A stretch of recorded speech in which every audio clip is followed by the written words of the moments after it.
Bapak Ibu ikhwan dan akhwat, ummahat yang dimuliakan oleh Allah Subhanahu wa taala, ada beberapa permasalahan yang berkaitan dengan menjamak salat ini.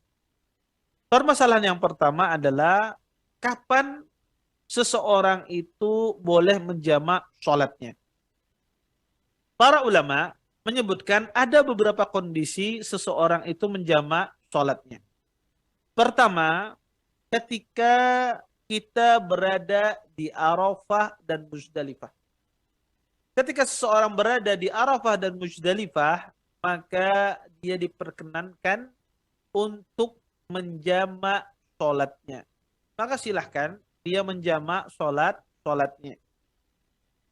Eh, dari Abu Ayyub Al-Ansari radhiyallahu anhu, beliau berkata, kata beliau, sesungguhnya Rasulullah SAW menjamak sholat maghrib dan sholat isya ketika beliau berada di Muzdalifah ketika haji wada. Ya.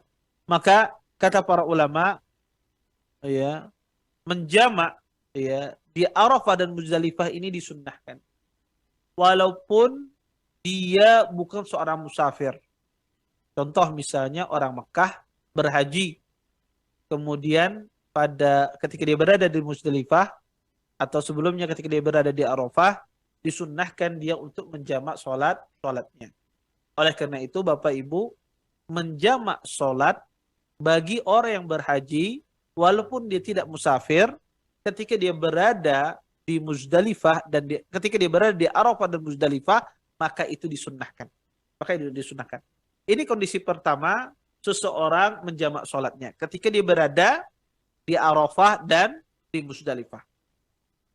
Kondisi yang kedua, diperkenankan seseorang itu menjamak sholatnya ketika kita itu sedang safar atau sedang di dalam perjalanan. Sebagaimana dua hadis yang kita bacakan tadi, Nabi SAW beliau pernah menjamak sholat beliau. Maka ketika seorang dalam kondisi safar, maka dia boleh menjamak dua sholatnya. Kemudian yang ketiga, kondisi yang dibolehkan seseorang menjamak sholatnya adalah ketika kondisi cuaca yang buruk. Ketika cuaca sangat buruk, maka kita diperbolehkan untuk menjamak dan mengqashar sholat kita. Seperti misalnya hujan lebat, badai, angin, turun salju, dan semisalnya. Maka kondisi-kondisi semacam ini diperbolehkan kita untuk menjamak sholat kita. Makanya di dalam sebuah hadis yang sahih, Nabi SAW menyuruh para sahabat menggabungkan zuhur dan asar, maghrib dan isya di Madinah tanpa ada rasa takut dan sedang tidak turun hujan. Maka kata para ulama, menjamak sholat dalam kondisi badai, dalam kondisi cuaca tidak bersahabat, ya, dalam kondisi cuaca yang buruk, maka diperbolehkan. Ini diperbolehkan. Kemudian yang keempat, kondisi seseorang boleh menjamak sholatnya adalah ketika orang itu sakit. Maka ketika Anda sakit, misalnya susah untuk melaksanakan sholat di awal waktunya, pada waktunya, maka boleh dia menjamak. Maka dia boleh menjamak di dalam sholat. Nah, bedakan ya antara jamak dan qasar. Orang banyak tertukar, Bapak Ibu. Banyak orang tertukar antara jamak dan qasar. Jamak itu menggabungkan dua sholat. Qasar itu meringkas.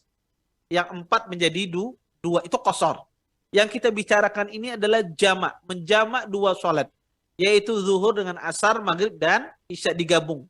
Ya, dikerjakan pada satu waktu. Ini yang kita bicarakan. Bukan kita berbicara tentang masalah qasar. Kemudian, yang kelima adalah ketika ada keperluan mendesak dan darurat. Ketika ada keperluan mendesak dan darurat, boleh juga seseorang itu menjamak sholatnya. Ya.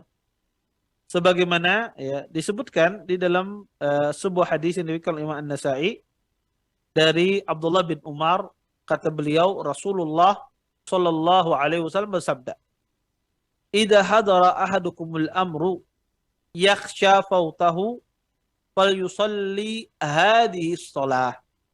Kata Nabi SAW, jika salah seorang kalian mengalami suatu perkara dan takut terluput darinya, maka hendaklah dia mengerjakan sholat ini. Yakni menjamak dua sholat.